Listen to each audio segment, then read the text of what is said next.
আসসালামু আলাইকুম ভাই ও বোনেরা, আপনারা কেমন আছেন? আশা করি আল্লাহর রহমতে ভালো আছেন। আমরাও ভালো আছি। দেখুন, আজকে আমরা চিকেন জাল ফ্রাই করব আর পরোটা বানাবো। চলুন কিভাবে করি। দেখুন, আমরা দুইটা মুরগি এভাবে সুন্দর করে ধুয়ে কেটে নিয়েছি। একটা মুরগি দিয়ে 4 পিস করেছি। মোট 6 পিস মুরগি মাংস নিয়েছি। আমরা 2 পিস রেখে দিয়েছি। এখন আদা, রসুন, পেঁয়াজ, কাঁচামরিচ, শুকনা মরিচ আর ধনে পাতা, এটা হচ্ছে বিলাতি ধনে পাতা, এগুলো আমরা বেটে দেব। এখন আমরা লবণ আর লেবু একদম সুন্দর করে চিপে রসগুলা মেখে নেব চিকেনের সাথে। আর গোলমরিচ গুঁড়া দিব, একটা লেবু পুরাটা দিব। দেখুন, গোলমরিচ গুঁড়া দিচ্ছি,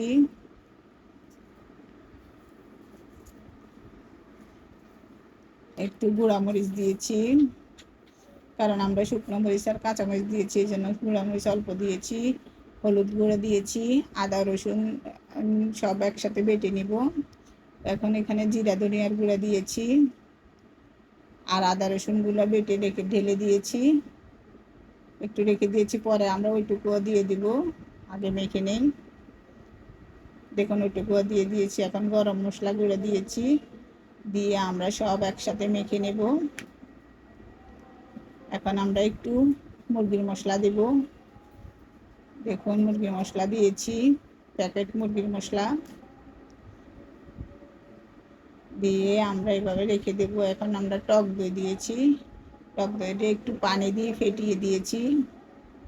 টক দইটা একটু ফেটিয়ে দিবেন, তাইলে খেতে ভালো হয়।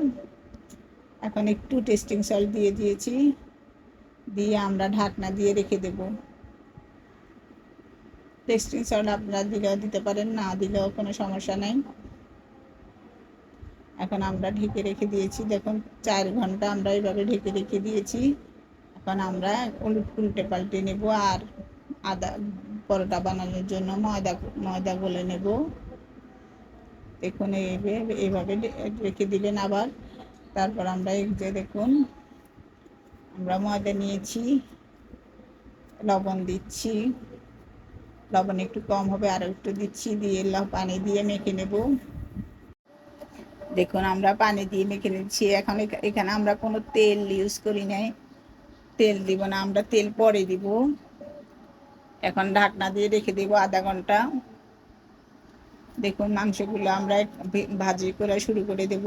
এখন আমরা একটু তেল নিয়েছি, নিয়ে তেল গরম করে নিয়েছি। এখন আমরা মাংসগুলো একটা একটা করে দিয়ে দেব। দেখুন, দিয়ে আমরা চুলাটা একদম কমিয়ে ঢাকনা দিয়ে রেখে দেব। চুলা একদম কমিয়ে দেব।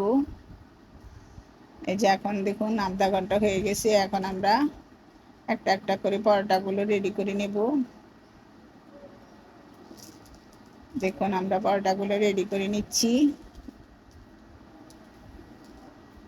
দেখুন, এই তেল এইভাবে দিব আমরা, এই যে একটু করে তেল দিয়ে এভাবে রুটির সাথে মেখে তারপর আপনারা ভাজ করে নেবেন।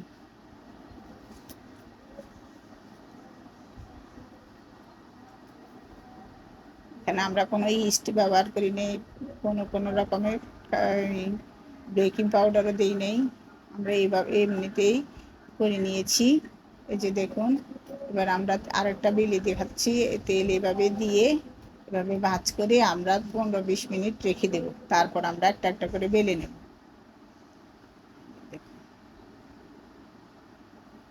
এই যে দেখুন, আমরা রেখে দিয়েছি।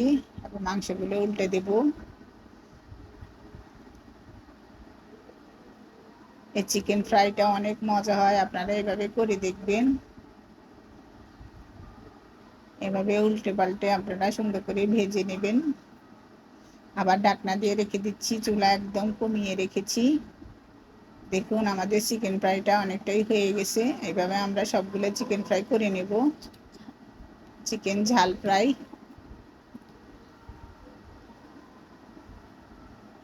দেখুন, কালারটা অনেক সুন্দর হয়েছে। এবার আমরা এই চুলায় একটু তেল দিয়ে চিকেন ফ্রাইয়ের তেলগুলো দিয়ে দিয়েছি, দিয়ে আমরা এই মশলাগুলো, যে মশলাগুলো আমরা মুরগি মাংস মেখেছিলাম, ওই মশলাগুলা এই সস বানিয়ে নেব আর এখান দিয়ে পরোটা করে নেব। দেখুন একটা একটা করে আমরা বেলে এভাবে উল্টে নেব, নিয়ে তারপরে একটু তেল দিয়ে ভেজে নেব। দেখুন আপনারা চাইলে ঘি দিয়েও ভাজতে পারেন। এভাবে পরোটা বানিয়ে দেখবেন, খুব মজা হয়। দেখুন আমরা এখন খাবো। এই যে দেখুন মশলাগুলো আমরা একদম করে ভেজে নিয়েছি। দেখুন পরোটা কত সুন্দর হয়েছে। দেখুন এবার আমরা খাবো। বিসমিল্লাহির রহমানির রহিম। খুব স্বাদ হয়েছে। এভাবে আপনারা বাড়িতে বানিয়ে খাবেন আর আমাকে কমেন্ট করে জানাবেন। আমাদের চ্যানেলটা সাবস্ক্রাইব করে দিবেন, লাইক করে দিবেন, শেয়ার করে দিবেন। আল্লাহ হাফিজ।